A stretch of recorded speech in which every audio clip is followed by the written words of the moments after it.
നിലവിൽ Indian cricket ടീമിൻ്റെ രണ്ട് മുഖങ്ങളാണ് വിരാട് കോഹ്ലിയും രോഹിത് ശർമ്മയും. സച്ചിൻ തെണ്ടുൽക്കറും സൗരവ് ഗാംഗുലിയും സെവാഗുമൊക്കെ കളം വിട്ടപ്പോൾ ഇന്ത്യൻ ടീമിനെ പിറകോട്ട് പോകാതെ പിടിച്ചു നിർത്തിയവരിൽ പ്രധാനമാണ് രോഹിത് ശർമ്മയും വിരാട് കോഹ്ലിയും. ആധുനിക ക്രിക്കറ്റിലെ ഇതിഹാസങ്ങളെ പരിഗണിക്കുമ്പോൾ മുൻനിരയിൽ തന്നെയാണ് വിരാട് കോഹ്ലിയുടെയും രോഹിത് ശർമ്മയുടെയും സ്ഥാനം. രോഹിത് ശർമ്മയ്ക്ക് കീഴിൽ ഇന്ത്യ T20 ലോകകപ്പും സ്വന്തമാക്കി. എന്നാൽ രണ്ടുപേരും തങ്ങളുടെ കരിയറിലെ അവസാന കാലത്തിലൂടെയാണ് കടന്നുപോയിക്കൊണ്ടിരിക്കുന്നത്. T20 ലോകകപ്പിന് ശേഷം ഇരുവരും T20യിൽ നിന്ന് വിരമിച്ചിരുന്നു. ശ്രീലങ്കയ്ക്കെതിരായ അവസാന ഏകദിന പരമ്പരയിൽ ഇന്ത്യ നാണം കെട്ട് തോൽവി ഏറ്റുവാങ്ങുകയും ചെയ്തിരുന്നു.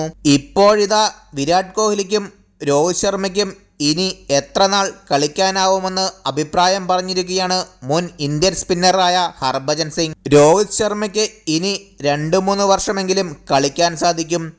വിരാട് കോഹ്ലിയുടെ ഫിറ്റ്നസ് നിങ്ങൾക്ക് അറിയില്ല. കോഹ്ലിക്ക് അടുത്ത 5 വർഷമെങ്കിലും കളിക്കാൻ സാധിക്കും.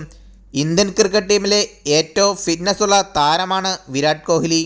രോഹിത് ശർമ്മയ്ക്കും വിരാട് കോഹ്ലിക്കും ക്രിക്കറ്റ് ഇനിയും ബാക്കിയുണ്ട്. ഇരുവർക്കും മികച്ച പ്രകടനം നടത്തുവാനും ടീമിനെ വിജയിപ്പിക്കുവാനും സാധിക്കുന്നിടത്തോളം ക്രിക്കറ്റിൽ തുടരാമെന്നും ഹർഭജൻ വ്യക്തമാക്കി. വീഡിയോ അവസാനിക്കുന്നു. ക്രിക്കറ്റ് ലോകത്തെ കൂടുതൽ അപ്ഡേറ്റുകൾക്കായി ചാനൽ സബ്സ്ക്രൈബ് ചെയ്യുക.